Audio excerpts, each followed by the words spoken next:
shiga na gaba babun fil mazi wa gairi. Wannan babu ne da yake magana dangane da maziyi wa gairihi da waninsa cikin ababen da suke da alaka da shi ko suke da dangantaka da shi ta fuskar hukunci. Malaki al-maziyu huwa as-sa'ilu alladhi yakhruju min az-zakari inda hayajan shahwa. Ya abin da ake kira da al-maziyu da yawa zalun din nan tauri a wani larabcin al-maziyu da yawa zalun kasara ma a tasdidil ya ko kace al-maziyu ko kace al-maziyu duk ma'anar su daya. huwa as-sa'ilu shine wani abin da ke fitowa ko yake kwararowa alladhi yakhruju min az-zakari wanda ke fitowa daga gaban mutum wanda ke fitowa daga zakarin mutum inda hayajani sha'awa lokacin motsawar sha'awa wa yakhruju bila daf'i yakan fito ba tare da kuɗa juna ba wala lazza wani lokacin ma ba tare da jin daɗi ba har kawai sai ya fito in dai sha'awa ta motsa amma ba lalle ne ya zanto lokacin da ya fito ka ji daɗi ba wala yaqubuhu futurun mutuwar jiki ba ta bin bayansa sabanin mani idan mani ya fita daga jikinka sai ka samu mutuwar jiki da lokacin da zai fito kusan kowane bangare na jikinka sai ya ansa matukar ya fitowa ta sha'awa ko ta jin daɗi amma mutum kuwa ba lallai ne ya kasance mutuwar jiki ko kasala ta biyo bayan fitowarsa ba wa kad la yuhissu bi khuruji wani lokacin ma dan adam baya tsammanin fitowar sai dai jile mata ta cewa mutum ya fito wa yakunu zalika lirrajuli wal mar'a gaba ɗaya namiji da mace kowa na da wannan wa qala al-atibba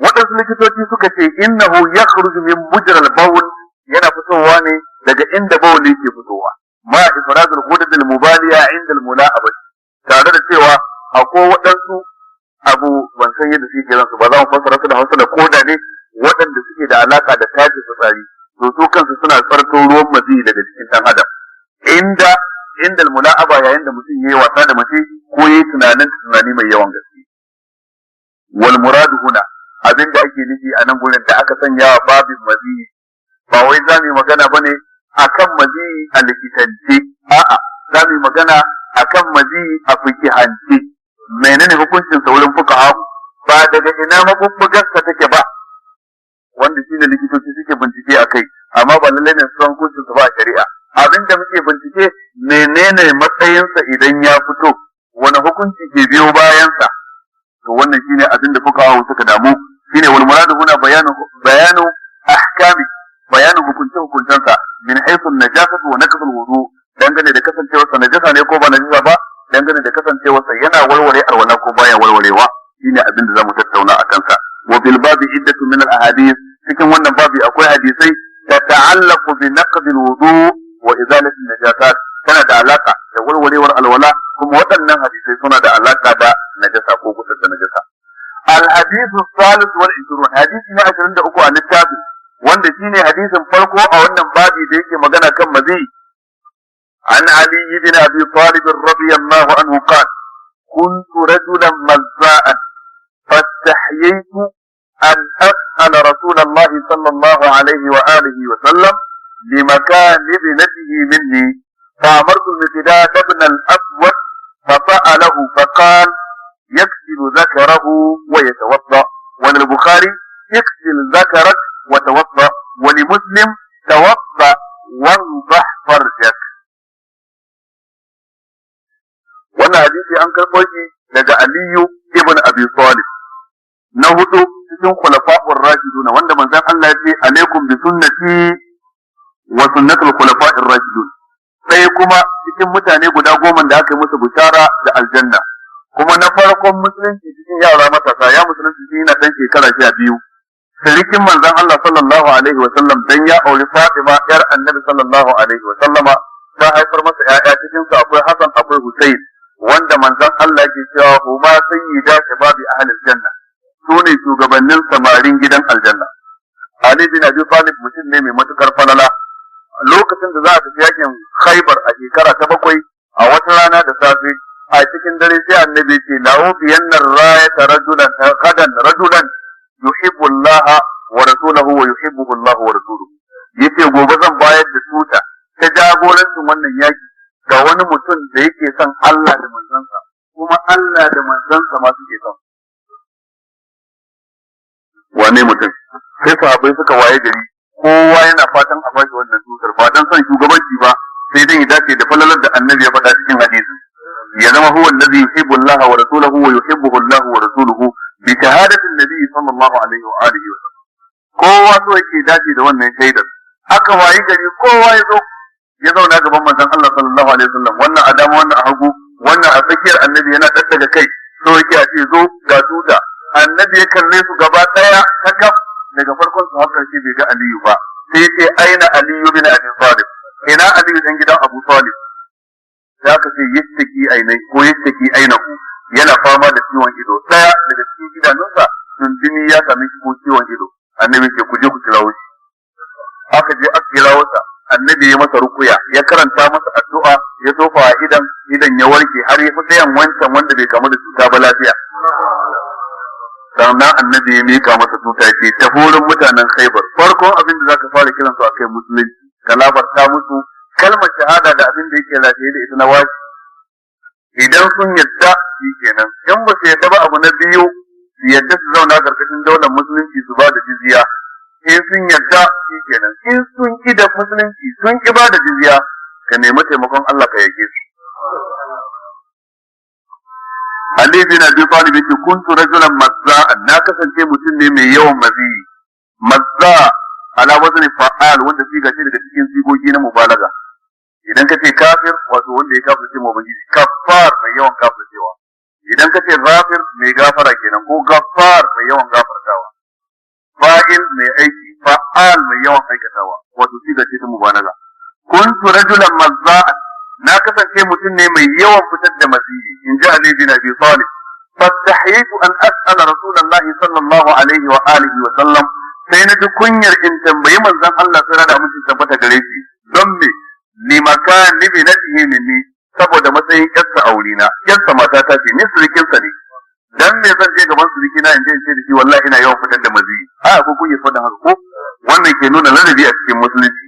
Ashe abin da ya shafi irin wannan babin tsakaninka da surikinka ko tsakaninka da mahaifi ko duk wanda kake ganin girmansa akwai kunyar mutum ya faɗa. Me ya faru?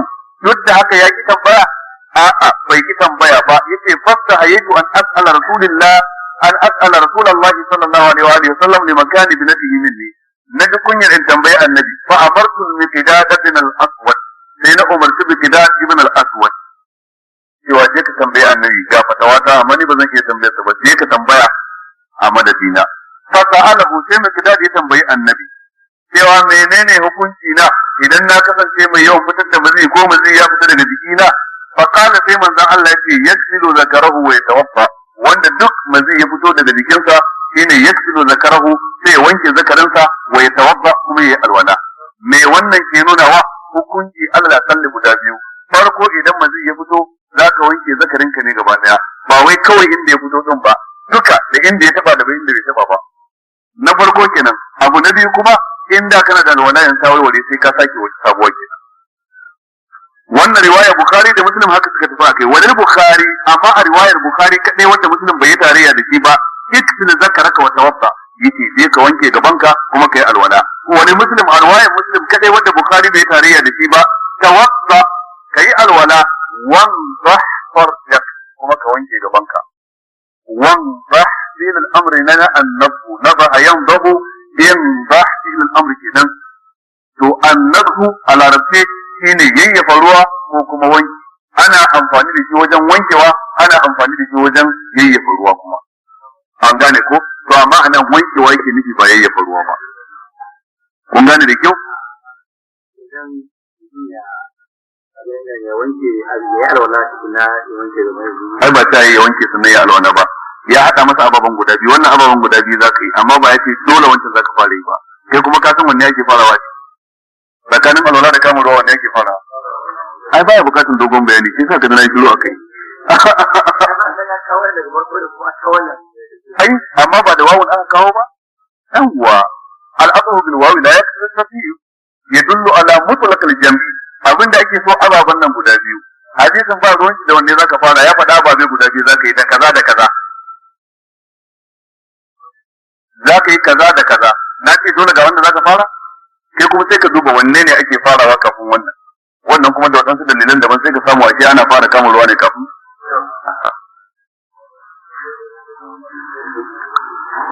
an gane ko to malamai akwai abin nan, akwai hukunce da ake dauka karkashin wannan hadisi ma yu'khadhu min al-hadith, abinda za a iya fahimta na hukunce na farko najasatul mazi, ake mazi dai najasa ne, wa annahu yajibu ghaslu, kuma dole ne a wanke, walakin yu'fa an yasirihi bi sabab al-mashaqqati kama zakara ba'd ulama, sai dai wadansu malamai suka ce idan ka zanto salisul mazi na yawan fita a cikin ka, kuma wani lokacin tsago ne kadan baka sani ba ma, to irin wannan shari'a ta yi maka afuwa. An gane ku, shari'a ta yi maka afuwa, haka wadansu malamai suka ce. Na biyu, annahu min nawaqidul wudu', kuma nan ne mazi fito wasa na warware alwala, li'annahu kharijun min ahadi sabilaini, dan yana fitowa ne ta daya daga cikin kafofi guda biyu, ko gaba ko baya gida, yana fitowa ta gaba ne.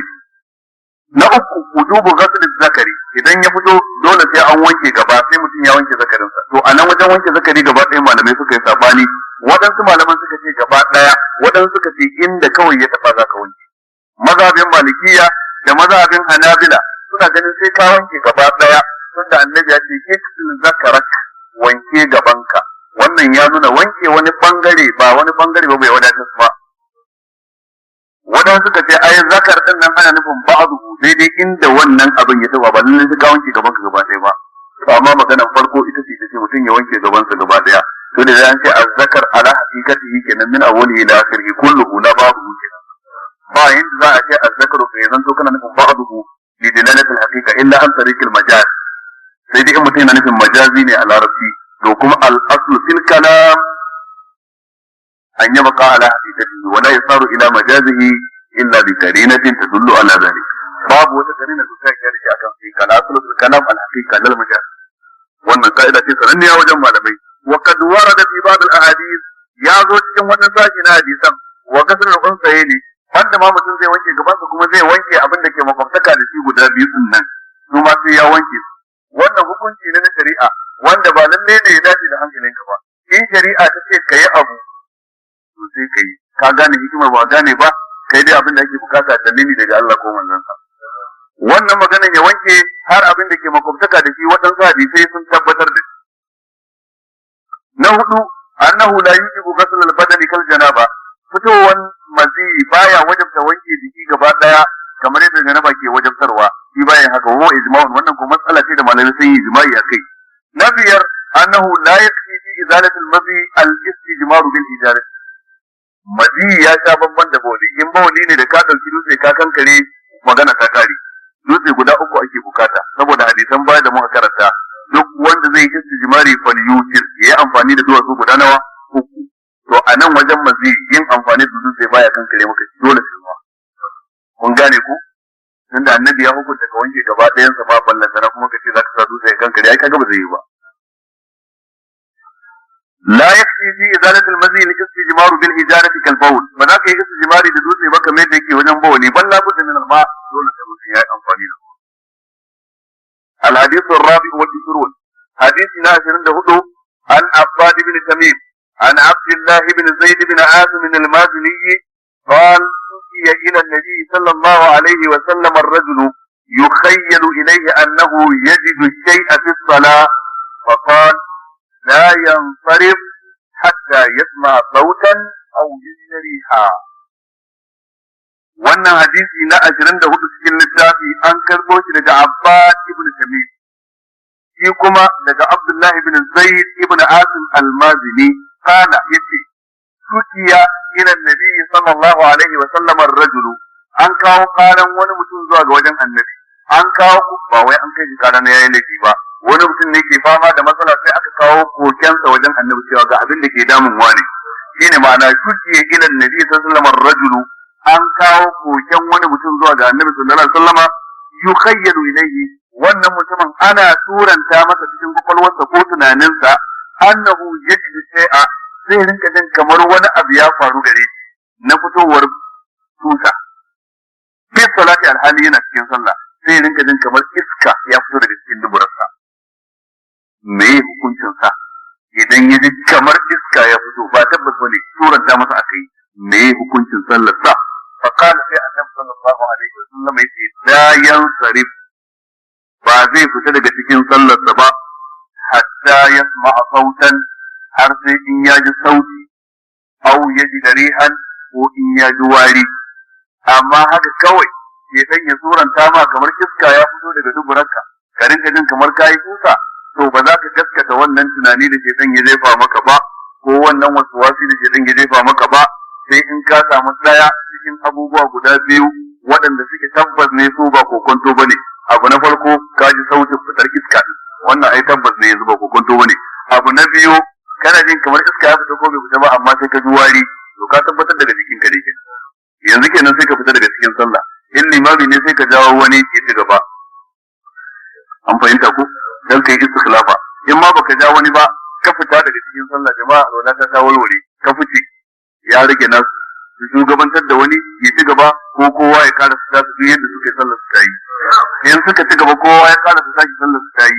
In kuma suka shugabantar da wani ta yi. In aka shugabantar da wani kace kai wannan direban baya da lafiya, waɗansu suka bi shi kai sai ka koma gefe guda kada ka kara su sake ka ci gaba akan yadda liman ya fita ta yi.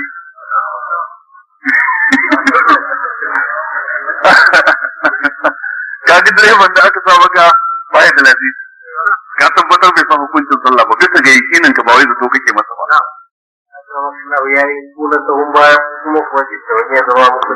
Duk yadda aka yayi kadara an sa ne ba mai biyu sahun baya suka sa wani wannan suka sa wani duk yayi, wanda duk yace bai yi ba fa alaihi bidali ya kawo dalili wa inna nahnu baqina ala al-asli wa huwa al-jawaz, nahnu nabqa ala al-asli. Dukkan mutumin da ya wanzu kan asali ba a tambaye shi dalili. In an tambaye ka dalili ka salafawa asali ka safawa asali sai ce me dalilin ka na safawa asali.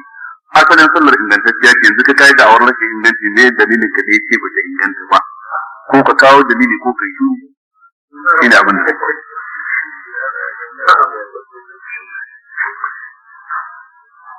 an gane wannan da kyau. Da wannan hadisi akwai matsaloli da za a dauka daga ciki. Na farko alqaidatul amma, ko ta gamammiyar ka'ida wanda malamai ke gina hukunci a ciki. Wa iya wannan ka'ida ita ce annal asla baqa'u ma kana ala ma kana. Wata ka'ida ce ke iya da malamai suke amfani da al-aslu baqa'u ma kana ala ma kana. Al-aslu baqa'u ma kana ala ma kana. Asalin hukunci shine abu na wanzuwa akan halin da yake aka san shi da shi. An gane ko? Asalin hular da ke kanka taka ce, in na zo na ce ba tawo ba ce ba, to ba za ba ce kai malam zanna me ya hujja ka na cewa ta kace mun ta kanka, ai kai asali taka ce. Ni da na ce ta wace ba taka ba ce ba na yi da wata wace ba, to ni na za ce me dalilin ka na cewa hular kan wani ta kace dan kai ka saba asali. Amma shi ba a neman shi da dalili saboda me yana kan asali. Al-aslu baqa'u ma kana ala ma kana, abu na wanzuwa kan asalinsa, ba ka kaucewa daga wannan asalin sai da wani dalili. Shi yasa idan mutum yana sallah shi kadai ka zo ka bi shi sallah, in dai sallar ta inganta kai ma na bayan sallar ka ta inganta. Duk wanda ya ce taka ba sai ba sai a ce kawo dalilin da ya sa kake ba sai ba, sai in ya tabbatar da rushewar ta liman tukuna. In ta liman ta rushe wannan ta rushe kenan, amma in bai tabbatar da wannan ba fa kyale na sallah ta yi. Idan ce ai masa haka ba sai ba saboda shi na fila yake kai kuma furin lafi, sai ka ce duk da haka dai ta yi. Yanzu sai ka kawo dalilin da ya ce mai nafila ba zai bi mai furin ba ko mai furin ba zai bi mai nafila ba. Ai shi na asar yake kai kuma azhar ka bi ka bi da niyyar azhar, duk da haka ta yi. Wanda da yake bai bisa ce kawo dalilin ka da ya ce mai azhar ba zai bi mai la'asar ba. domin al'asar shine al-jawaz wa man khalafa al-asl fa alayhi bil-dalil shine al-aslu baqa'u ma kana ala ma kana. Asalin wannan bawan Allah yana da alwala, asali yana da tabbas ba ku kwanto yake ba cewa shi mai alwala ne, sai wasu wasu ya zo ce ba ka da alwala, to da wannan wasu wasun wanda ba ko ne da asali wanda yake tabbas ne kake cikin kana da alwala, wanne za a rinjayar? Asalin, saboda me? Saboda wannan hadisi mutum ne ake suranta masa cikin tunaninsa kamar wani abu ya fito daga jikinsa, amma yana da tabbas bai fara sallah ba sai yana da alwala, sai ya zo da cikin sallah sai wannan wasu wasun ya zo, sai mu ce me sai gaba da wanzuwa kan asalin ka na kana da sallah, har sai in ka samu wani abu zai ture wannan asalin, shine fitowar me iska ko kuma a wato jin kara ko kuma jin wari. In ba haka kuma idan kana da tabbas din baka da alwala sai aka zo za a tayar da sallah sai ka ce ina tabbas din dai ba da alwala amma kokonto nake ko nayi ko ban yi ba to ba kai ba. Ina fata an fahimta. Asalan kana da alwala tabbas kake da shi sai aka zo a tayar da sallah kace na tabbatar da na fito zan yi gida na alwala amma ko ban sani ba ina kokonton ko ta kare ko bata kare ba to tana nan bata kare ba lafiyar ta kalau kar ma ce zan yi maka wasa. Daga nan ne da wannan ne ake rushe maganar daga cikin maganganun mazhabar malikiya da suke cewa man shakka fi hadathin wajaba alaihi alwudu illa an yakuna muwaswisan. Suka ce duk wanda ya shakka bayan kana da alwala sai kai shakka ko ta kare ko bata kare ba suka ce wajibi ne sai ka yi sai ka saki. Kaga sun cika da wannan hadisi amma suna da zancen da za su yi kuma tunda ka san duk wanda gaba dama ya zance shi ma zai zance. Malikiya suna da zancen da za su yi suka ce abin da ya sa muka ce dole ya sake alwala ita sallar da zai je ya yi tilas ne a kai shi irin yadda bashi idan ana bin ka yake zama tilas ka biya. Idan ana bin ka bashi ai babu yanda za a yi kace babu shi sai in ka samu yakinin ka biya. Ko kwantan na biya ko ban biya ba zai ture bashin sai me sai yakini sai kace to sallah akan ka kamar dai ne tilas ko kwantan tayi ko ba ta yi ba baya sauke ta sai in ka samu tabbas din kai. To idan ka shiga sallah da alwala wadda kake da kokonto a cikin ta kokwantan nan kuma ya shiga cikin sallah tayi ko ba ta yi ba da haka tunda tayi ko ba ta yi ba ne asali ba ta yi ba sai in yakini ya tabbatar da ita. لأنك دخلت في صلاة بوضوء مشكوك فيه فيسري هذا الشك إلى الصلاة والصلاة دين وذمة فالذمة لا يبرأ منها إلا بيقين. وصلاة كربي سيدي وانا اللي حديث يابي في كربي نكوي كما ننتظر على كربي سيدي وانا حديث يابي نبي أن مجرد الشك في الحدث كوي دان كايكو كنتو تكين حدثي لا يبطل الوضوء wannan kokonton baya warware maka alwala wala sala ko baya lalata maka sallah ko ba haka ba. Na uku tahrimul insirafi min as-salati li ghayri sababin bayyin baka fita daga cikin sallah ba tare da wani sababi ba na zahiri. Sababi na kokonto baya sa ka fita daga cikin sallah zaka ci gaba da yin kayar ka ne. Na hudu annar rihal kharijata min ad-duburi iska da ke fitowa daga duburar mutum bi sautin tare da sauti aw bi ghayri sautin ko ba tare da sauti ba na qiratul lil wudu lalle wannan iska yana warware alwala. An gane ku? Na biyar yuradu min sama'i sauti abinda ake nufi da jin sauti ko jin sauti a cikin fitowar iskar wa wujdanir rih ko samuwar wari fil hadith a wannan hadisi at-tayaqqunu min zalika abinda da ake so ka samu yakinin cewa nan dai alwala ce ta warware. Iskan kadai in kana kokonton ya fito ko bai fito ba to ba wannan ba yakini bane ba. An gane ku? Dan sauti shine zai tabbatar maka ko kuma wari yace falau kana la yusma wa la yusham ko da ya zanto ba a ji sautin ba amma kuma sannan ba a ji warin ba wata yadda na bidai da hazani tsarika ne amma ya samu tabbas abin nan ba kokonto bane wannan iskar da ya fito lallai rihi ne ko da bai ji sauti ba inda ya samu yakinin haka to kuma shi kenan in taqada wudu wala ta warware kenan ashe shi iska in kokonto ne kake ne ya fito ko bai fito ba.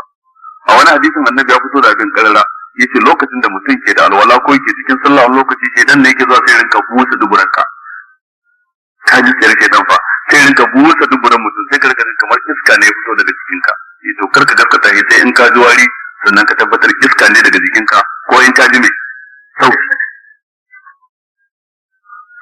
الحديث الخامس والعشرون حديثنا 25 cikin wannan littafi عن أم قيس بنت محصن الأسدية أنها أتت بابن لها صغير لم يأكل الطعام إلى رسول الله صلى الله عليه وآله وسلم فأجلسه رسول الله صلى الله عليه وسلم في حجره فبال على ثوبه فدعا بماء فنضحه على ثوبه ولم يغسله. wani hadisi an karɓo shi daga ummu qais ita bintu mihsan al-asadiyya yar kabilar banu asad annaha atat bibin laha ta zo da wani danta tana dauke da shi sagiran wanda yake karami lam ya'kul at-ta'ama bai ma fara cin abinci ba yaro ne wanda nono kawai yake sha lokacin ba yayi shi ya fara cin abinci ba. Ta zo da shi ila rasulillahi sallallahu alaihi wa alihi wa sallam zuwa ga manzon Allah sallallahu alaihi wa sallam tabbata gare shi fa ajlasahu rasulullahi sallallahu alaihi wa alihi wa sallam fi hijri sai annabi ya zauna da shi akan cinyarsa ko akan jikinsa fa bala ala thawbi sai wannan yaro yayi wa annabi bawali yayi masa fitsari kenan fa da'a bi ma'in sai annabi ya ce a kawo ruwa fa nadahahu ala thawbihi sai yayyafa ruwan nan akan tufafinsa inda yaron yayi bawali wa lam yaksilhu bai wanke tufafin ba. Wa fi hadisi Aisha ta ummul mu'minin a hadisin Aisha uwar mu'minai Allah ya kare ta a gare ta anna rasulullahi sallallahu alaihi wa alihi wa sallam tace lalle manzon Allah sai rada mutum Allah sai fita gare shi utiya bi sabiyin an zo masa da wani jariri fa bala ala saubi sai wannan yaro yayi bawani kan tufafin annabi fa da bi ma'in sai annabi ya a kawo ruwa fa atba'ahu iyyahu ya bi ruwan inda bawalin yake ma'ana yayi mai yayi ruwan a inda aka yi bawalin wali muslimin a riwayar imam muslim fa atba'ahu bawlahu wa lam yaktibu da yake a kawo ruwa aka kawo fa atba'ahu bawlahu sai yayi fashi inda bawalin yaron yake wa lam yaktibu bai wanke shi ba. Duk wannan mai ke nunawa yaro karami wanda yake shan mama bai fara cin abinci ba idan yayi maka fitsari a cikin tufafinka ko a cikin tufafinki ba dole bane ka wanke ko ki wanke tufafin abinda kawai aka shar'anta maka shine ka ɗebi ruwa ka yayyafa. Wannan ana magana idan yaron namiji ne, idan yarinya ce mace fa wannan ko bayani zai zo nan gaba. Kun gane da kyau? To wannan yayyafa ruwa menene matsayinsa? A yayyafa ruwa din nan meye matsayinsa? Kaga wajibi ne kenan ba wai musahabi bane ba, wajibi ne. An gane ko? To ina jin bai kawo hadisin da yake nuna na yarinya sai an wanke ba, amma dai abin da yake ingantacce daga Annabi sallallahu alaihi wasallam shine idan yarinya mace sai maka fa wani sai ka wanke. An gane ko? Annabi ya bambance tsakanin mace da namiji. Yaro namiji idan yayi maka bawli alhalin bai fara cin abinci ba ruwa za ka yi ya fakawa a wajen. Yarinya mace ko da ba ta fara cin abinci ba inda ta maka bawli to sai ka wanke wannan wurin da ta yi bawlin. Sai ka ɗauki ruwa ka zuba ka wanke. Kaga yayi daban wankewa daban.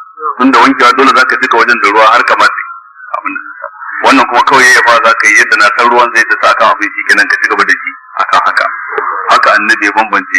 Waɗansu malaman suna kokarin shi ita ma mace ba sai an wanke ba yayyafa ruwa za a yi. An gane ko? Amma gaskiyar al'amari annabi ya bambance tsakanin mace da namiji na haka kenan dole a bambance su. Cikin ababen da za a iya koya a wannan hadisi ma yu'khadhu min al-hadith cikin ababen da za a koya cikin wannan hadisi na farko najasatu bawl al-gulami wa illam ya'kul at-ta'am li shahwatin wato ashe bawani na yaro karami najasa ne ko da bai fara cin abinci ba. An gane ku me yasa ya zama najasa tunda annabi ya yi ruwa dan da za a yi ruwa. Na biyu kifayatul raj kasancewar yayyafa ruwa yana wadatarwa alladhi la yablughu darajatal jarayan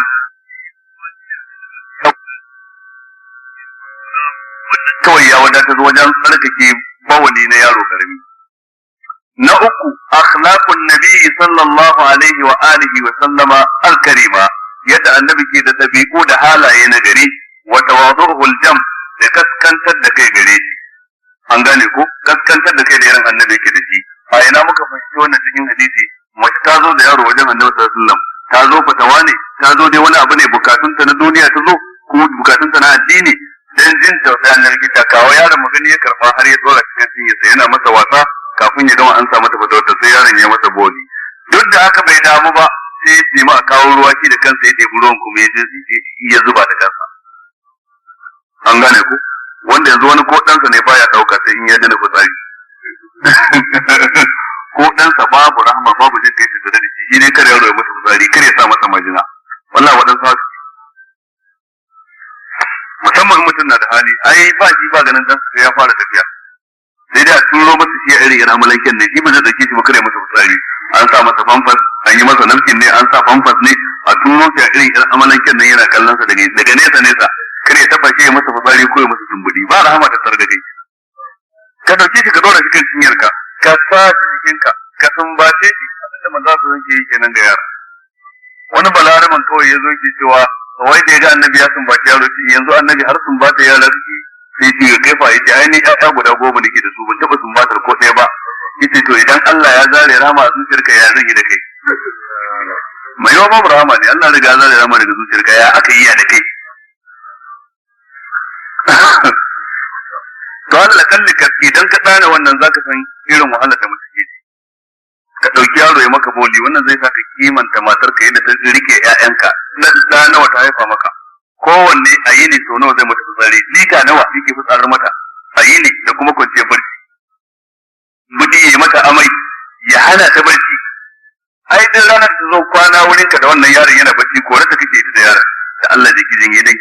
Har sai dan ya daina kuka ko aji can gefe guda dan rage rahama ta ka tsaya ya hana kukan tare mana ba danka bane ba da ya girma fa kai ne zaka nuna uba inda Allah zai kaddara rabuwa zaka ji ni wallahi ba za ka yi sana wani gida bane zan kwace kana duk lokacin da aka ga Allah sa kana gefe kawai dan ka so sirri laksi kenan ka gama da wani kwasta baka taba dokar jiwo ko sosai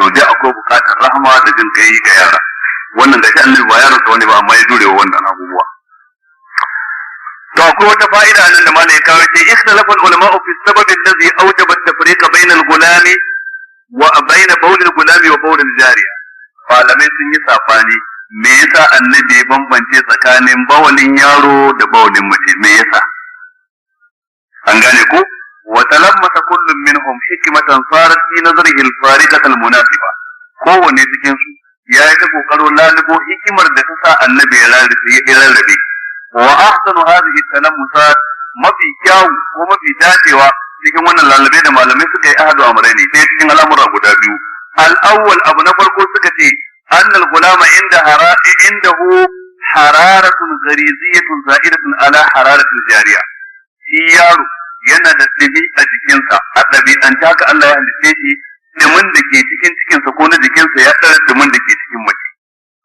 wannan dimi da ke jikinsa ko zafi tasbuqu ta'am yana son dandanan abinci ya zagwanye da wuri wa tunazzifu al-fadalat al-kharija kuma ranar abinci kasa idan mutum ya ci abinci ko ya sha abin sha na ruwa komai zai dauki nashi da wanda zai shiga cikin jini da wanda zai shiga cikin menene da wanda zai gina jiki da bayan komai ya dauki nashi ranar shine zai fito ko a bayan gida ko a bawli to shi zafin jikin yaro yana taimakawa wajen dagargaza abincin kan lokaci kuma ya kone shi ya soye shi dai da in ma najasa sai ta rage ƙarfi saboda zafin ko ba haka ba sannan kuma yana taimakawa wajen lokacin da abin da zai fito a matsayin bayan gida ko bawli kuma haka kuma karfin najasarsa ya rabu da wani kashi cikin 100% din kasancewa sa najasa mun gane وما هذه الحرارة الزائدة كون طعام الطفل لطيفا لأنه لبن tare daga wannan ƙarin zafin jiki sannan kuma a wannan lokaci yaron ma bai fara cin abinci ba nono ne kaga nonon an riga an soye shi kenan saboda zafin jikinsa wal jariyatu laysa ladayha al hararatu al mulantfa ita ko mace a cikin ta babu wannan zafin ita yarinya karmi babu yarinya karama babu wannan zafin da zai tausasa abin da take sha na mamadin wa yu'ayyidu hadha taqyidu nadhi an-najasa bi adami akli at-ta'ami illa al-laban abin da ke nuna haka gashi an nuna mana cewa an bambance su ne yayin da ya kasance ba su fara cin abinci ba sai nono amma in sun fara cin abinci ko duk hukunci sai zama dai dole sai an wanke amma yayin da su fara cin abinci ba shine ake bambancewa to wannan abu na farko kenan da wadansu malamai suka kawo wasani na biyu wadansu suka ce annal gulama adatan arghabu ila an-nas min al-jariya wa abin da yasa aka saukaka hukuncin yaro aka ce ba sai an wanke tufafi ba mace aka ce sai an wanke saboda shi yaro namiji adatan aladanci arghabu ila an-nas ya fi kwaɗayituwa zuwa ga mutane sun fi kwaɗayin ɗaukar sa min al-jariya sama da yarinya mace fa yaksuru hamluhu wa nasluhu tunda mutane na kwaɗayin yaro da namiji sai ya zanto za a fi yawan ɗaukar sa sama da mace wa tubashiru najasatuhu tunda ko za a samu yawan ɗaukar sa to kuma akwai tsammanin duk lokacin da aka dauke shi zai fitsari mimma yusabbibu al-mashaqqata wal haraj to haka ce duk lokacin da ya fitsari kuma sai an wanke to kuma wannan zai gadar da wahala kenan cikin shari'a to dan saboda sauƙaƙa shari'a ce aka ce tun da shi ana yawan ɗaukar sa a yayyafa fa su mai bi takhfif najasatihi sai aka yi afwa wajen cewa an khaffafa najasar sai zanto ba ta da karfi ba kamar ta ƴa mace ba wa yu'ayyiduhu ma yu'rafu an shari'ati min as-samahi wa at-taysir abinda zai karfafa wannan makama ta malamai shine abinda aka san shari'a me aka ce littafi kaza me aka ce littafi kaza me aka ce littafi kaza wannan shine sanin fiqh wannan daban wani bangare ne na fiqh amma hakikanin fiqh ka san ka'idar da malamai ke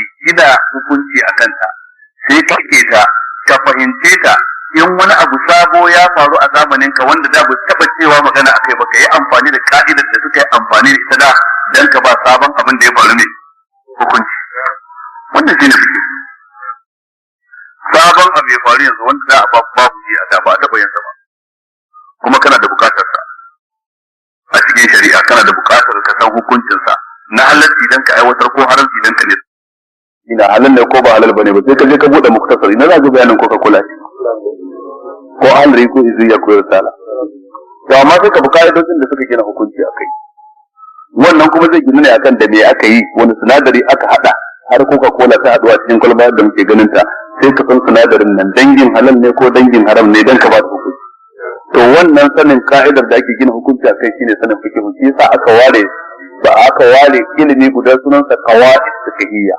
ka'idoji na fiqh shi yasa duk abin da aka ce akan mazhabar Imam Malik ibn Anas gaba daya abin da yake gina hukunci akai usulul mazhab so ake kira cikin mazhaba din waɗansu ka'idoji wanda a kansu ne ake istinbadi 12 ne in wanda ya rike su ya fahimci su zai fahimci malikiya wanda ko bai rike su ba inda zai haddace duk muktasar da kaba zai fahimci malikiya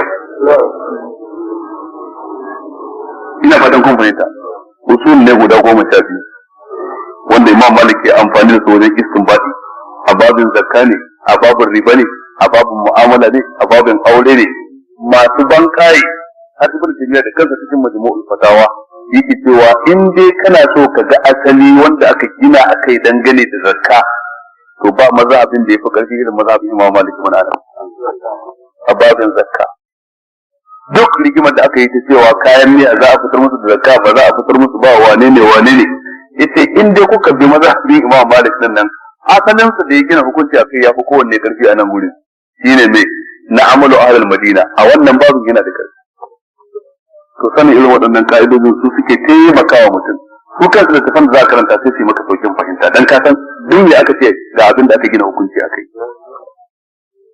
to ita wannan ka'ida ta al-mashaqqatu tajlibu at-taysir tana cikin ka'idoji guda 5 wanda gaba ɗaya ne hukunci akan su aka gina ko ba wata mazhaba ce guda 5 din an yi ittifaki akai al-mashaqqatu tajlibu at-taysir wai duk inda wahala take to tana jawo sauki sai ya zaka fahimci wannan kana tafiya cikin daji ka nemi abinci ka rasa ga yunwa kamar ta karka babu abinci ba dan itace ba komai wahala ce wannan ko ba wahala bace ba sai ga rago a gaban ka matacce mushe ne haram ne ko ba haram bane ba wahalan nan da ka shiga cikin cin abinci sai ta jawo maka me sauki shine ne halaccin ka ci wannan musha kaga al-mashaqqatu huna jalabat at-taysir wahalar da suke cikin nan ta jawo maka me sauki haka idan ka kasa yin sallah sai zaka yi a zaune sai a san in lafiyar ka kalau zaka yi sallah zaune amma sai ka samu rashin lafiya nan ba wahala bace ba wahalar nan da ka samu kanka sai ta jawo maka me sauki shine halaccin sallah a zaune da irin wannan cikin abubuwa cikin abinci ne cikin abin sha ne cikin kowane irin abu al-mashaqqatu tajlibu at-taysir ala anna ba'd al-ulama ja'aluhu min al-masail at-ta'budiyya wannan maganganu da malamai suka yi suka kawo dalilan nan guda biyu cewa wai sune dalilin da suka sa aka rarrabe tsakanin bawalin yaro karami da yarinya karama yace wannan maganganun su kenan amma waɗansu malaman ja'aluhu min al-masail at-ta'budiyya kawai sun ce al'amari ne ta'abbudi allati la tuqalu hikmatuha wanda ba a iya gano hikimarta tunda da akwai hikimar asali da annabi ya faɗa tunda ba nasi bane dalibai ne cikin duhu karmi kankan ba mu ce wannan ita ce hikima an gane ko wato su malaman fiqh suna kasa hukunce gida biyu akwai abin da suke kira ma'qulat da kuma wanda suke gara ganin ma'qulat wato ta'abbudi idan suka ce haza shay'un ta'abbudi ko haza amrun yani yuqal hikmatu wato ta'abbudi wanda an ce yi kaza kuma kai tunani ka hango ba gano hikimar ba sai ce to kawai ana yin shi ne don ibada tunda Allah ya ce ai kawai ai ko ba gano hikimar ba dole kai ne kai amma karka kore ka ce babu hikima, shi Allah ya san ta kai ne baka sani yanzu. Cewa sai ka sani sannan ka aikata wannan ba dole bane, tunda da yayi umarni dole kai me ka aikata, ko ka gane hikima ko ba gane ba. In ba haka ba me yasa aka ce azhar da la'asar da isha'i ayi raka'a hudu, asbahi aka ce ayi biyu? Kana da wata hikima da ta rarrabe maka waɗannan? Ni dai ban sani ba, ina jin kai ma baka san wata hikima ba, tunda Allah bai faɗa, manzo Allah bai faɗa ba. To irin wannan sai ce amrun ta'abbudi, al'amari ne kawai, ibada ne tsantsa, baka san me yasa ba. Me yasa alwala aka ce ka wanke hannu so uku, so daya ko so biyu ko so uku? Halal ne so daya, halal ne so biyu, halal ne so uku. Idan ka tada na hudu kuma kai bid'a. Ko mun da cin hannun da so uku zaka tsaya. Ba ka bane. To me yasa ba a yi ka tada na hudu ba? Amrun ta'abbud. Al'amari ne haka Allah ya shar'anta. Menene hikimar ban sani ba? Allah ya ce ai kuma dole ai. Kun gane wannan da kyau? الحديث السادس والعشرون حديثنا 24 كي عن أنس بن مالك رضي الله عنه قال جاء أعرابي فبال في طائفة المسجد فزجره الناس فنهاهم النبي صلى الله عليه وآله وسلم فلما قضى بوله أمر النبي صلى الله عليه وسلم بذنوب مما فأهريق عليه. wannan hadisi an karbo shi daga Anas bin Malik al-Ansari. Ja'a arabiyyun fa bala fi ta'ifatil masjid, yace wani mazaunin karkara ya zo sai yayi bawali a wani bangare na masallacin Annabi sallallahu alaihi wasallam. Ya shigo da rakumin sai ya kwantar da rakumin sai ya zo cikin masallaci kamar ya zauna nan ya koma daga can gefe inda ba mutane sosai, kawai yayi bawalin sa abun sa. Fa zajarahun nas, sai mutane suka daka masa tsawa. A wannan riwayar ma aka ce saura kiris zai su fara dukansa. Fa nahahum annabi sallallahu alaihi wasallam, sai annabi yana ce ku kyale shi, ku kyale shi. Yana cikin yi suka ce kai kana boli ba Allah, sai annabi ce ku kyale shi, ku kyale. Fa nahahum annabi sallallahu alaihi wasallam, sai annabi ya hana su. Falamma qada bawlahu, aka kyale har ya kammala bawlinsa. Yayin da ya kammala bawlinsa, amara annabi sallallahu alaihi wasallam bi zanubin mimma, sai annabi ya umarni a kawo guga guda na ruwa, zanu guga idan da ruwa a ciki, idan kyamsi ne sai dai a ce addalu, amma inda ruwa zanu bi fatahi zal, ba zunub ba. Idan kai zamma ya zama zunub, jam'i na ne na azzambu, wato zunubi kenan. Amma zanu bi fatahi zal ya zama shi ne guga idan an cika shi da ruwa. Sai annabi sai aka kawo ruwa cikin guga, fa hurika alaihi, sai aka zuba ruwan a inda ya bawa din. Dama wurin da yayi babu shimfiɗa, saboda masallacin Annabi sallallahu alaihi wasallam a Sahara ake a Madina, ga kallat zata liyat, ko masallaci daki ibada ne, makasudi dai a samu wuri mai sarki a ibada, ko shimfiɗa babu. Da haka kaga inda yayi bawlin wuri ne wanda yake na kasa, yayi bawlin kasa ta sanye, sai aka zo aka zuba ruwa a kai. Kun bayyana da kyau, fa wuri ka dai aka zuba ruwa a kai. To me za a iya fahimta karkashin wannan hadisi? Za a iya fahimta al'amura kamar haka. Na farko, annal bawla ala al-ardi yutahhar bi gamrihi bil ma. A ce idan aka yi najasa a wuri, sai ka zo ka zuba ruwa a wajen, zuba ruwan ya tsarkake. Zuba ruwan da kai ya tsarkake mai wannan kasar. Wala yustaratu naqlu turabi min al-makani ba'da zalika. Ba tarafi bane a ce kuma sai ka kankare kasar wajen, ka ɗebe ta kaje ka zubar. Zuba ruwan yayi ne ya tsarkake ka. Na biyu, ihtiramul masajidi wa tathiruha. A sai ana girmama masallaci, ana kuma tsarkake masallaci, saboda mai annabi ya yi umarni a yi mai a zuba ruwa. Wannan sai nuna masallaci wuri da ake tsarkake shi. Na uku, samahatu khuluqin nabi sallallahu alaihi wa sallam, sauƙin halin annabi sallallahu alaihi wa sallam tabbata gare shi. Faqad arsada al-a'rabiyya bi rizqin walidin. Wannan mazanin karkara annabi sai ya shiryar da shi da birizqin da tausasawa, walinin da kuma zance mai daɗi. Ba da ma bala, bayan gashi ya yi bawli a masallaci, tare da haka annabi bai kasa masa cewa dan abin da yace masa da shi, inna hadhihi al-masajida la taliqu bi shay'in illa li salatin aw dhikrin aw qira'atil qur'an aw kama qala yace masallacin nan da kake gani ba abin da ake yin a cikin su sai sallah, sai zikiri, sai karatun qur'ani. Sallah, zikiri karatun Qur'ani.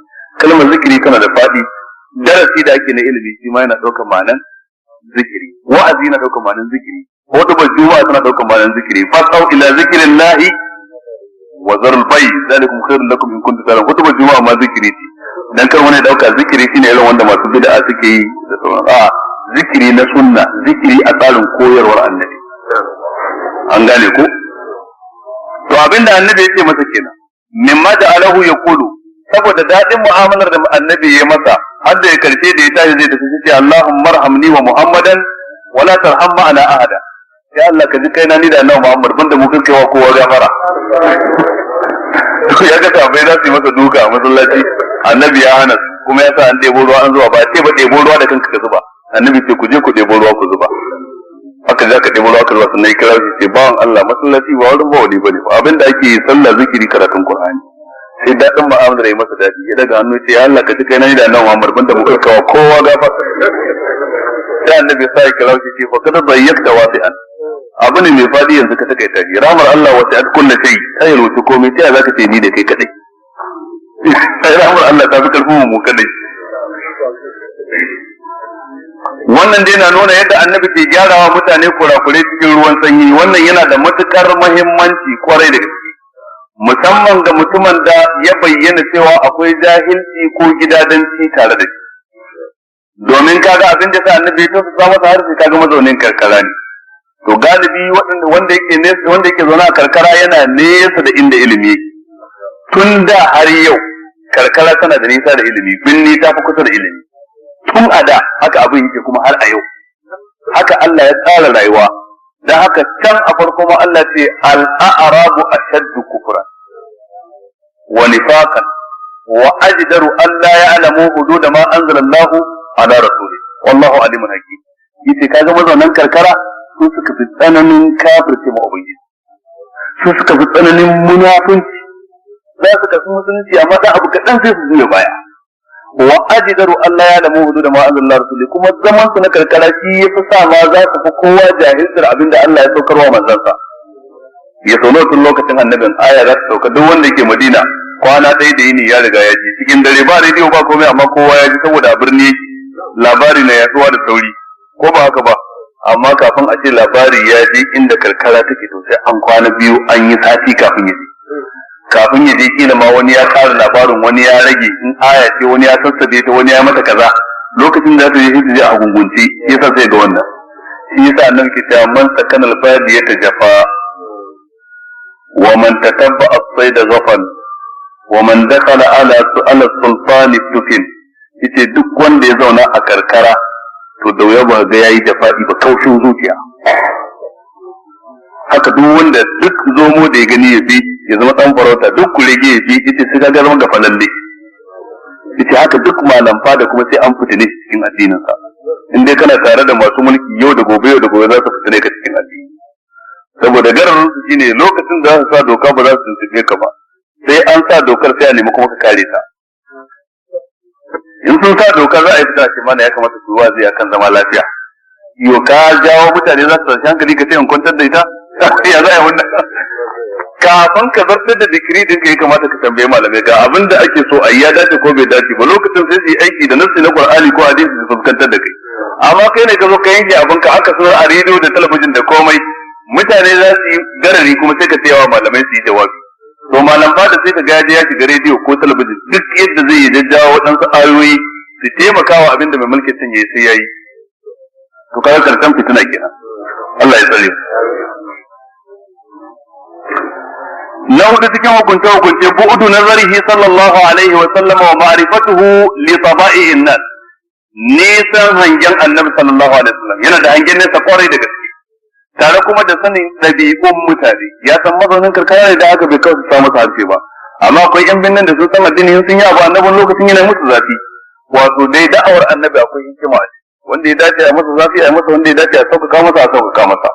To kullum kai ma sai kana da wannan mizanin gwargwadon ijtihadin ka.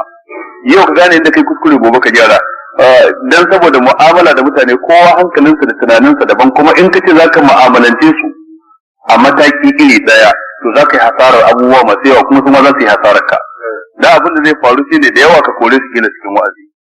in ka kore su cikin wazi su sun yi hasara kaɗan da suka rabu da kai ba su da canjin ka za su je su yi wani shirman ne kai kuma kai ma ka yi hasara su dan idan sun shirye ta hanyar kuma za ka samu lada to shi yasa abin da za ka sana lokacin da kake wazi ko karantarwa ibada kake ta neman lada manufar ka a fahimta to duk wata hanya za ka bi a fahimta shine idan ka bi hanya irin wanda annabi akwai wanda duk hikimar da za ka yi masa kuma sai ya kangare kaga wannan ba laifin ka bane ba haka Allah ya rubuta shi cikin kangararru babu yadda ka iya kuma amma ya zanto za ka fara kace ta kori mutum to wannan shine ba akwai wanda ya dace da ransa masa akwai wanda annabi ke cewa kai kaza akwai wanda annabi ba zai faɗa masa a gaba akwai wanda annabi zai masa kayan magana ce ma balu aqwami ne faru me yasa wadannan mutanen suke kaza ai annabi ya san su me yasa bin nan ce me yasa wani kai kaza amma sai ya ce me yasa wadannan mutane ne suke kaza kuma ya san ko su wane ne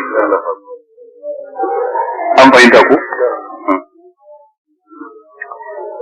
na biyar inda tazahumul mafasid yurtakabu akhaffaha idan aka samu barna ta girdugu ga ɗaya ga biyu ga uku ga hudu dole sai dai ta faru to ya zama tilas a nemi karama don kaucewa babbar barna a ina za mu fahimci wannan cikin hadisin yace faqad tarakahu yukammilu bawla annabi ya sa a kyale shi har ya kammala bawlinsa an gane ko li ajli ma yatarattabu min al-adrar bi qat'ihi alayhi domin idan aka ce yanke bawlin nan take bayan ya riga ya fara barna za ta faru da yawa ko ba haka ba a yamakon ya aure dai zai aurare da yawa ba ga lake ne ce taro aure guda ba lokacin da yana cikin bai riga gama ba sai an fitar da shi daga masallaci kaga ana tafiya bawli na taga sai ga ya fata wurare da yawa kuma kila banda wurare kuma sai ya fata jikinsa kuma kila a lokacin nan kuma za a dake shi kuma shi zai dake wani kila zai zagi kuma za a zage shi kuma a cikin masallaci wanda yake wuri ne na zikiri kaga abubuwa barna ce da yawa dan gudun kar wannan barnar da yawa ta faru sai annabi ya hakura da guda ɗayar a kyale ta cigaba da faruwa har ta kare ita kadai dai idan an ce sai an kautar da ita lokacin me zai faru barna mai yawa za ta biyo baya to ita ce wanda suke cewa irtikabu akhaffu dararain wajib irtikabu akhaffu dararain wajib idan illoli guda biyu suka faru ga karama ga babba dole sai ɗaya ta faru to a auka wa karamar ya zama wajibi ba ma mustahabi ba ya zama wajibi ya auka wa karamar barna don gujewa me ita ce babbar barna wanda yake ana jin tsoron faruwar ta to wannan ita ma ka'ida ce ta fiqhu wanda karkashin ta malamai suna istinbadin hukunce masu yawan gaske na shida annal bu'da anin nasi wal mudun yusabbibu al-jafa'a wal jahl mun fahimta cikin wani hadisi cewa nesantar inda mutane suke wal mudun da nesantar birni mutum yaje zauna a karkara yusabbibu al-jafa wannan yana sabota wa mutum kaushin zuciya wal jahl yana sabota wa mutum jahili wanda yake cikin garin Maiduguri dai tashi zai karatu kila malamai sai ya zafa ko je wani malama ne ko je wani malama ne sai ragwancin sai ya kama shi amma idan aka tashi aka kai ka wani kauye tsakanin shi da Maiduguri kilomita 150 ko 200 can kusa da kai iyaka aka ajiye ka ai kuma ka san ka shiga uku kuma sallar zai mai gina ba kullum zaka yi ba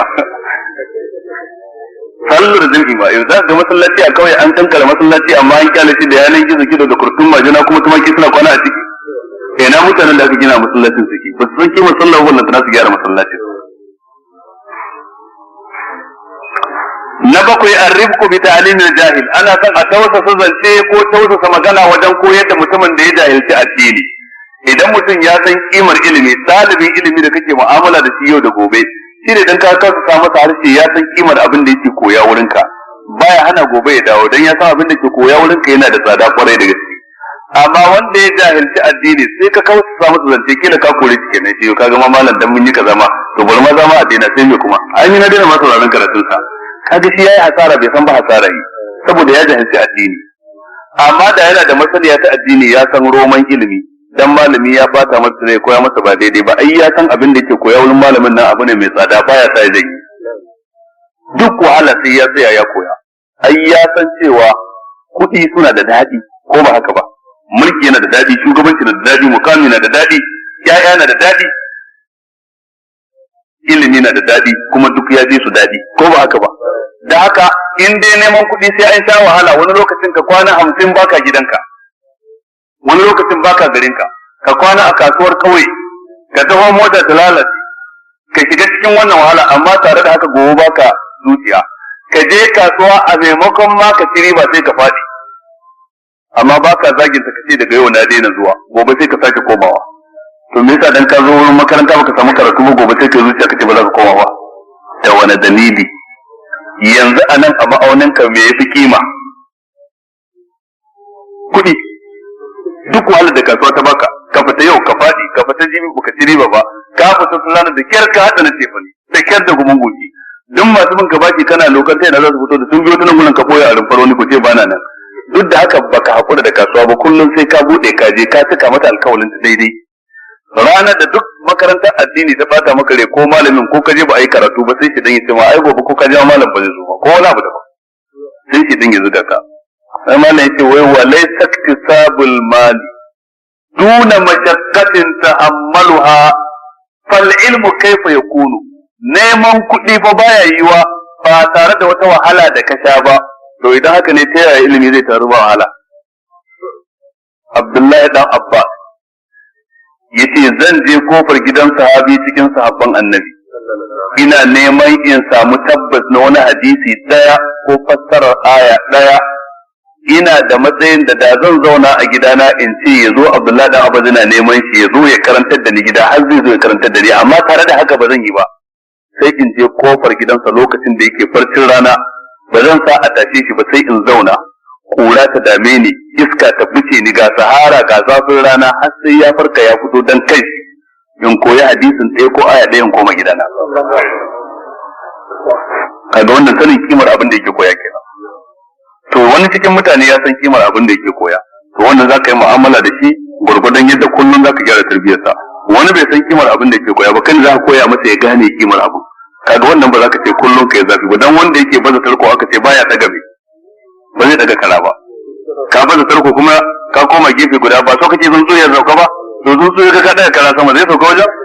Ai me baza tarko baya daga kara. الحديث السابع والعشرون حديثي نا 27 cikin wannan babi, kuma ina ji shine hadisin karshe cikin babin ko. An Abi Hurairah radiyallahu anhu, an karbo daga Abu Hurairah Allah shi kare ta a gare shi.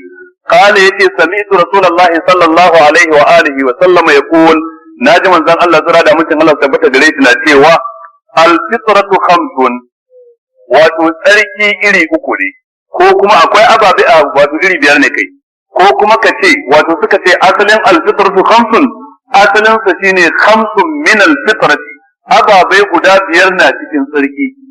Dan akwai bambanci in ce tsarki abu biyar ne da kuma ababe biyar na cikin tsarki, akwai bambanci ko babu?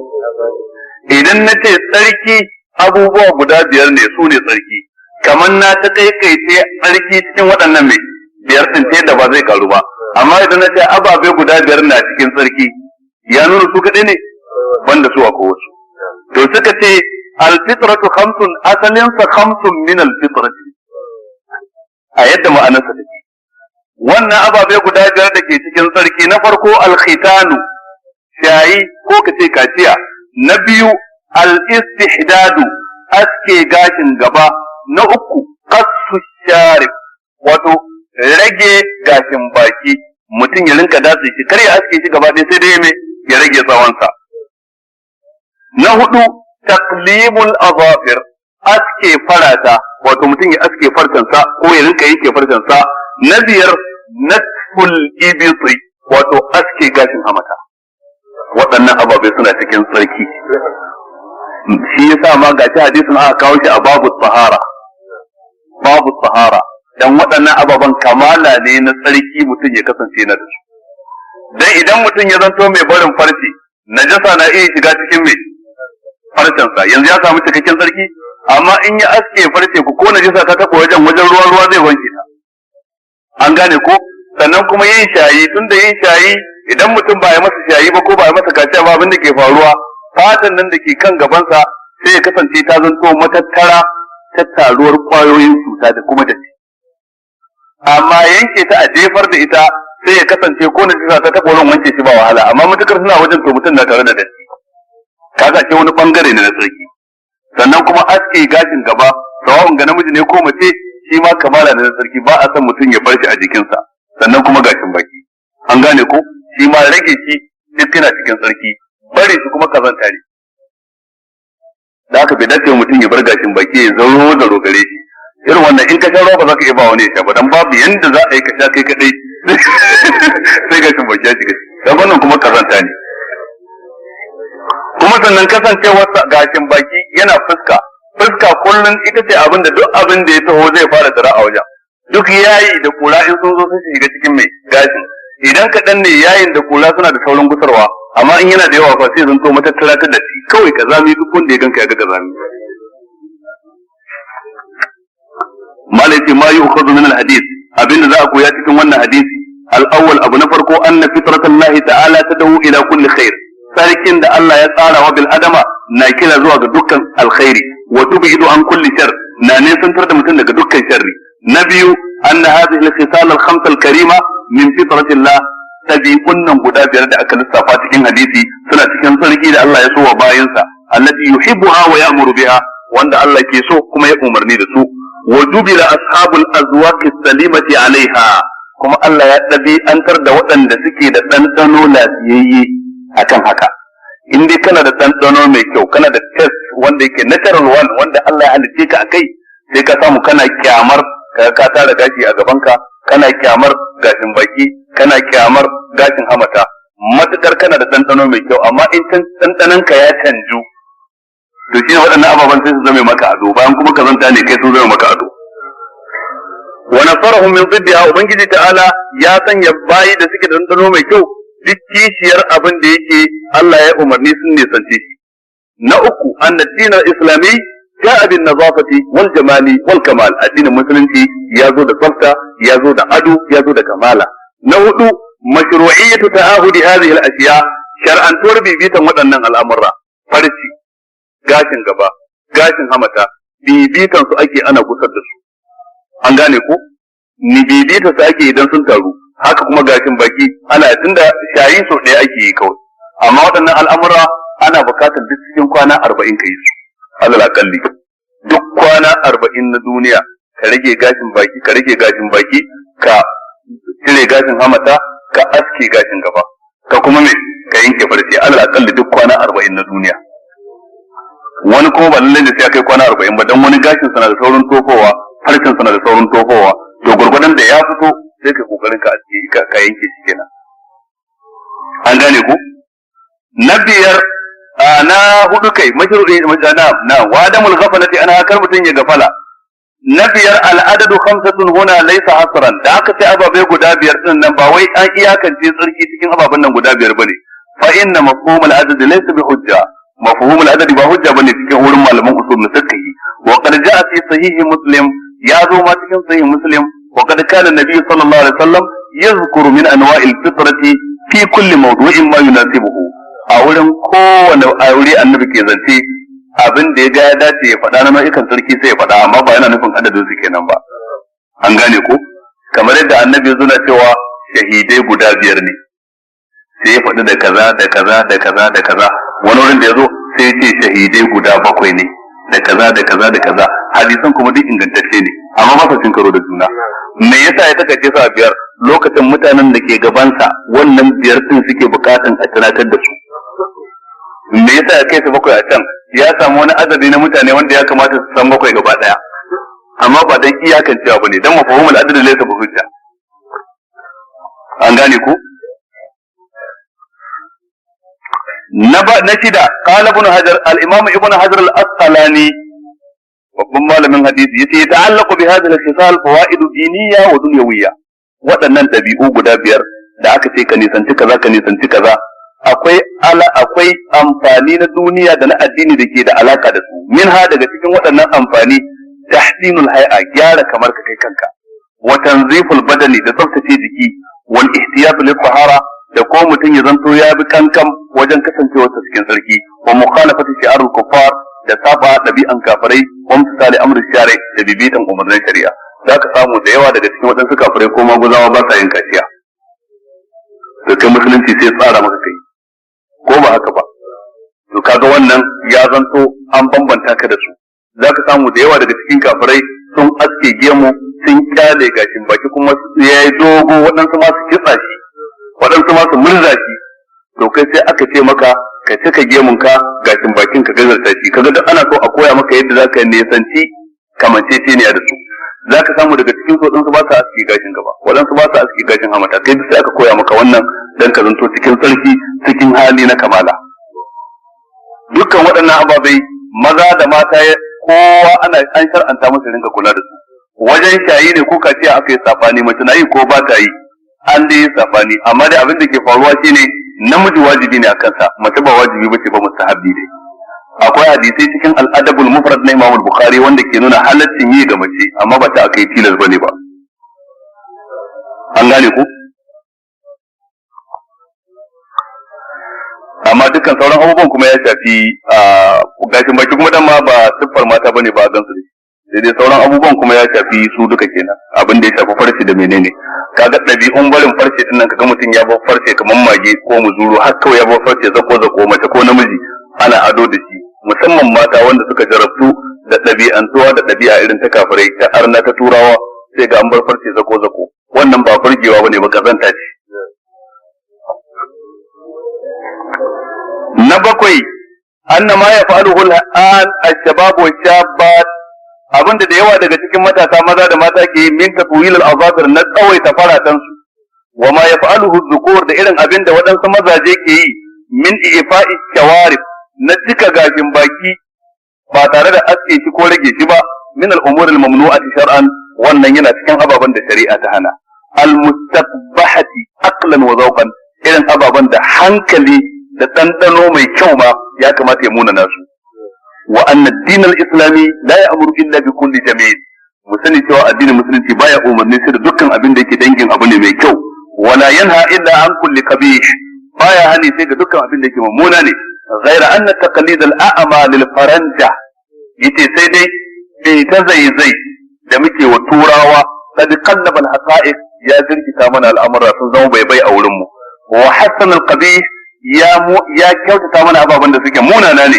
Wa naffara min al-husni min al-hasani zawqan wa aqlan wa shar'an, ya sa mutane suna kaura cewa kyakkyawan abu a hankalce, a dandano mai kyau da kuma shari'a, sai su kaucewa wannan abu. Shine gemu, sai mutane su mai da shi kamar kazanta, sai su akkasa abin da sun gaba daya. Bayan shi gemu yana daga cikin siffa ta kamala da ke nuna kamalar bil adama shi namiji.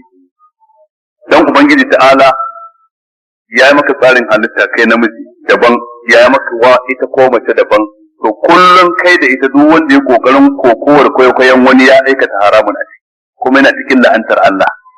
Hadisin Bukhari, annabi ce la'ana Allahu al-mutashabbihina min ar-rijali bin nisa wal mutashabbihati min an-nisa'i bir rijal.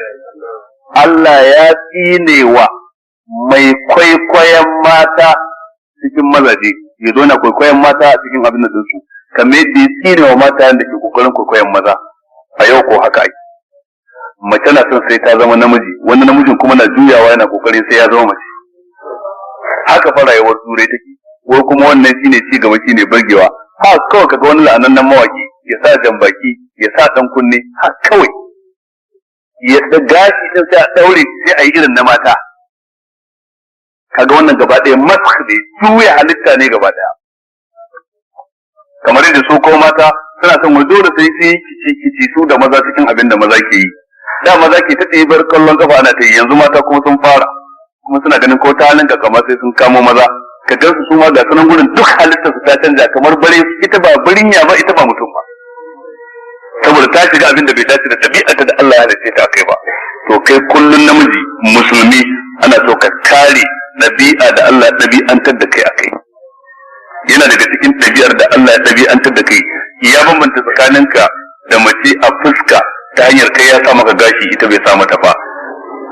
Aske gashin nan daga fuskar ka kokarin kamanceceniya ne da ita mace, kuma ta gayyar halkin ladi, da haka ya zanto haramun mai girman gaske sai ga wanda larura ta sa shi, daga wanda an ba wata larura to ya kamata lalle mutum ya tuba zuwa ga Allah. To wannan su ne kaɗan daga cikin ababen da suka shafi hadisan yau wanda muka karanta a babin da ya shafi wato almasu al-kuffaini, da kuma babin da ya biyo bayansa, babin da yake magana akan maziyi da waninsa. Mun ji maziyi din, sannan mun ji waninsa da ya shigo ciki shine bawali, da kuma ababai na karshe da muka ambata cikin wannan hadisi. Abinda muka faɗa na daidai Allah ya ba mu lada, wanda muka kuskure kuma Allah ya yafe mana. Wassalamu alaikum. karatu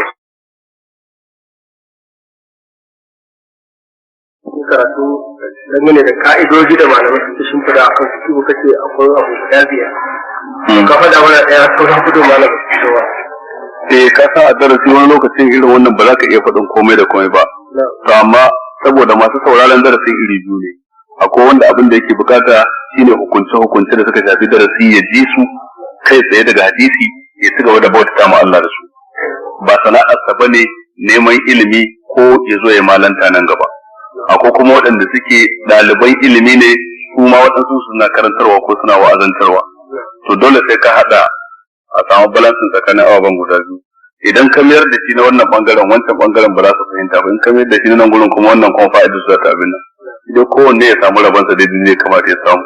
Waɗannan ka'idoji guda biyar wanda malamai ke magana cewa da akan su aka gina fikihu. Akwai ka'idar al-mashaqqa tajlibu at-taysir, akwai ka'idan ad-darar yazal, akwai ka'idar ad-darurat tubihu al-mahzurat, akwai ka'idar al-umur bi maqasidiha, akwai kuma ta cikon biyar. Ala kulli halin ta tafi daga cikin kwakwalwata guda biyar, sai kuma Muhammad Al-Amin Shaykhi sai ya ambace su cikin tafsirin suratul hijri. cikin tafsirin suratul hajj dan wajen karshe wajen fadin Allah ta'ala wa ma ta'ala alaikum fi dini min harajin millat abikum ibrahim huwa sammakum almuslimin min qablu. Idan ka duba nan za ka ga sharhin su da bayanin su. Akwai littattafai kuma da aka wallafa kan waɗannan ka'idojin. Qawaid fiqhiyya bi sifa amma kamar littafin qawaid al-ahkam fi masalih al-anam na al-Izz bin Abd Salam dan Shafi'iyya ne. Akwai kuma littafin al-qawaid na Imam Suyuti, shi ma dai ya shafi mazhab qawaid fiqhiyya ne. Akwai na Sheikh Az-Zarqani, littafai dai suna da yawa akan wannan babu wanda suke sharhin wannan ka'idoji fiqhiyya ne. Me ce ta biyu? Tambaya ta biyu dangane da ainihin kalmar al-fitra. Wannan hadisin da muka karanta da wannan akwai hadisin da ke kullu maulidin dole da al-fitra. Akwai hadisi. Ya za mu bambanta ko ma'anar ta bambanta. Lafazin al-fitra din malamai sun yi sabani kan menene hakikanin fitra. Waɗansu malaman suna ɗaukan musulunci din shine fitra. Musulunci gaba ɗaya shine fitra. Waɗansu malaman suka ce a'a ita abin da ake kira fitra istidad. Akwai yadda Allah ya halicci mutum ya halicce shi bisa ga wani tsari na karɓar gaskiya. Matukar ba a gurɓata masa tunaninsa ba sakamakon abin da zai ci ko wanda zai gani daga iyayensa ko waɗanda suka rene shi. Tunda manzo Allah sun yake cewa kullum mauludin yuladu ala al-fitra fa abawahu yuhawidanihi aw yunassiranihi aw yumajjisanihi kama tuntaju al-bahimatu bahimatun jam'a hal tuhsuna fiha min jada'a. قال أبو هريرة اقرأوا إن شئتم فطرة الله التي فطر الناس عليها لا تبديل لخلق الله ذلك الدين القيم ولكن أكثر الناس لا يعلمون. to ko mu ce Allah na halittar dan adam akan musulunci, ko mu ce Allah na halittar mutum kan fitra ya zanto abin da yake da fitra wani tsari na tsarki wanda yake da za a kyale mutum bai ji sharri ba bai gani ba shi da kansa gaskiya zai dufata. Amma abin da zai je gani a wurin iyayensa ko wanda suka rene shi ko kan titin da yake rayuwa environment din da ya tashi to shine ke tasiri ya canja wannan abin in ba koyarwa ta zo ba. To da haka dai wannan shine maganganun malamai kan fitra, amma lafazin al-fitra din al-arabi yana nufin tsarki kai tsaye. To sai dai a cikin waɗancan hadisi da wancan aya yana iya daukan ma'anan musulunci ko ya nufin ma'anar wani istidad fil insan li qabul al-haq wal bu'd an al-batil. Istidad Allah ke halitta dan adam akai wanda yake na karbar gaskiya da kuma nisan tabbarna. Wanda wannan zancen nabi shine yafi karfi tunda shi haske na fitra din kadai wato yana bukatan hasken wahayi kafin ya gyaru, dan shine wanda Allah ya ce nurun ala nur. Nur na farko shine nurul wahayi, nur na biyu shine nurul fitra allati khalaqa al-insanu alaiha, fitratu Allah allati fatara an-nasa alaiha. To idan nurul wahayi da ya da nurul fitra shine nurun ala nur yahdi Allah li nurihi man yasha. Dukkan mutumin da ya rasa haske na wahayi to fitra kadai ba ta shiryar da shi in ba environment din da ya tashi ya zanto don mutanen kirki bane ba. Sai ka samu ya karkace, to idan ya karkace in dai za a ba da dama a yi masa sharhin wahayin da Allah ya saukar na Qur'ani da hadisi sai ya ji ya kama hankalinsa dan ya dace da fitrarsa da aka halitta cikin hasan. Duk wani abu da ya koya na duniyar sa bako ne inda ya saba wa wahayin sama. Wahayin sama shine abin da daidai yake da fitrarsa. To sai dai idan an ba shi a jirkice ya kasa fahimtar sa. Ko ya tashi sharri ya cika zuciyarsa ko ka kawo alkhairi sai a rasa wurin zubawa. To wannan shine kawai. Na'am. Da yana sallan magariba. Da sallan isha'i kana gare ne. Idan mutum yana sallan magariba mai isha'i ya bi shi. Ta yi mana, me yi abin da yake mai wahala a ciki. Idan mai magariba ya cika sai ka tashi ka kawo ɗaya ka mai isha'i. Ka cika kayan ka kenan. Na'am.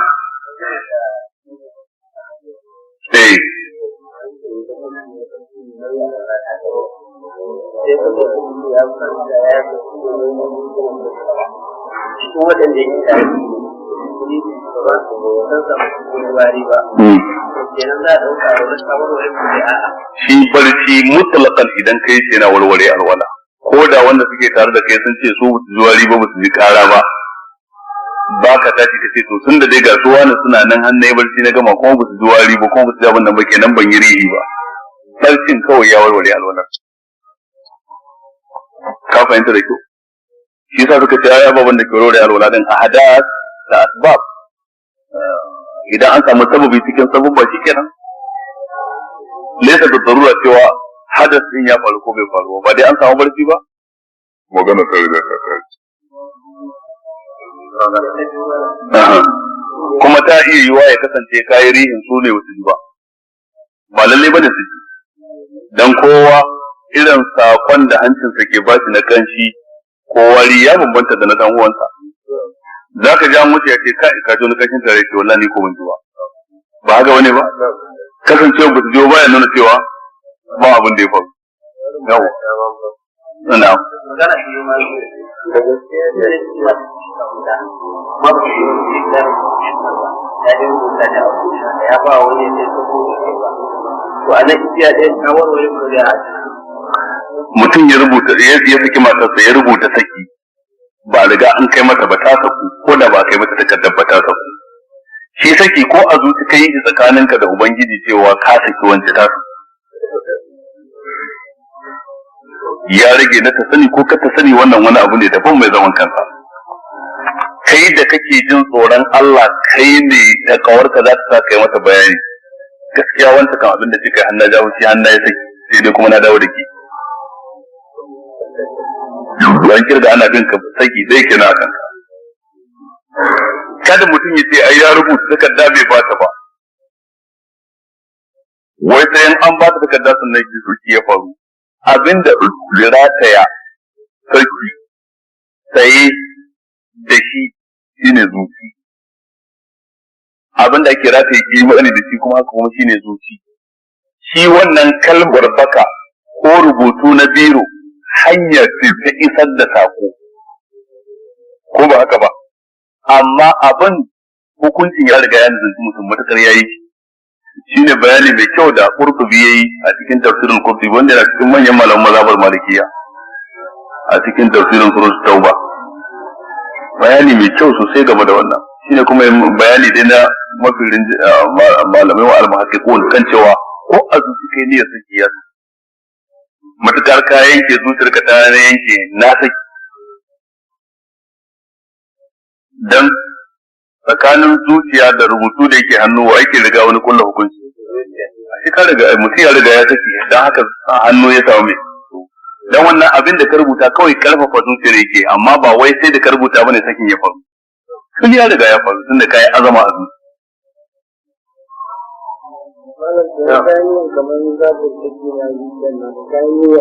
in yayi ne zai saki ba ni wani yau an yayi zai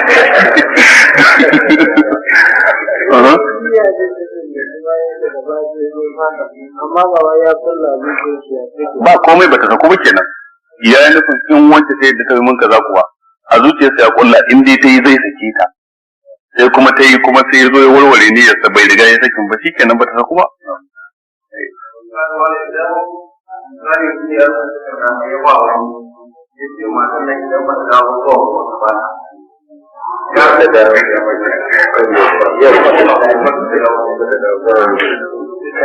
kaga a lokacin bai riga ya sake ta kenan. Wannan shine ake kira at-talaqul mu'allaq, saki wanda mutum ya rataya shi da wani sharafi.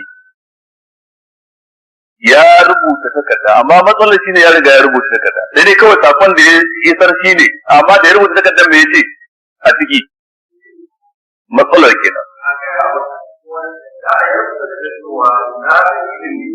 amma ya ce wannan kada zai ba sai yin wannan rawa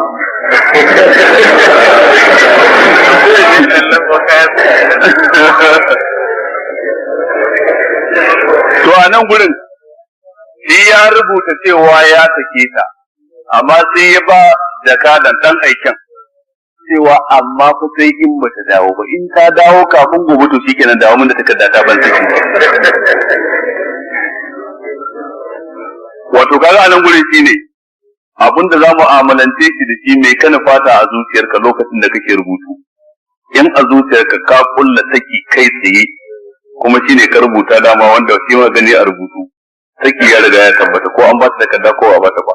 In ko a zuciyarsa shi kanshi tsakanin shi da Allah ya yarda ba saki yake nufi ba sai in ya kai gobe ne ya zama saki. To shikenan Ibn al-Qayyim yana da ka'ida da malamai suka kawo wanda take cewa al-ibratu bil maqasid la bil alfaz. Al-ibratu bil maqasid la bil alfaz. Duka ne tana resantuwa karkashin hukuncin al-umuru bi maqasidiha. Ko ne abu nufi da innamal a'malu binniyat wa innamal likulli imrin ma nawa. To akwai abin da ake kira at-talaq al-mu'allaq, sakin da karatayar da shi da sharafi. Ta ce za ta je unguwa gobe, ta ce karki yadda ke, ta ce ni ko sai na je, ce to in dai kika fita.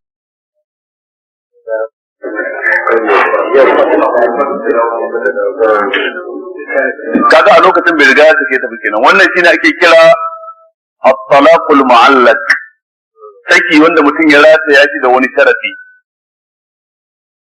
Ya rubuta takarda, amma matsalar shine ya riga ya rubuta takarda, sai dai kawai sakon da ya isar shi ne, amma da ya rubuta takardar me yace a ciki, matsalar kenan. amma ya ce wannan kada zai ba sai yin wannan rawa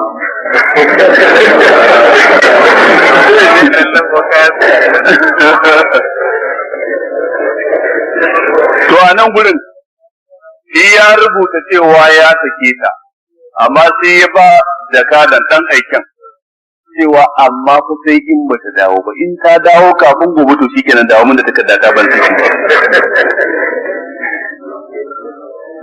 Wato kaga a nan gurin shine abinda za mu amalance shi da shi mai kana fata a zuciyarka lokacin da kake rubutu. In a zuciyarka ka kulla saki kai tsaye kuma shine ka rubuta dama wanda shi ma gani a rubutu, saki ya riga ya tabbata ko an ba ta takarda ko ba ta ba.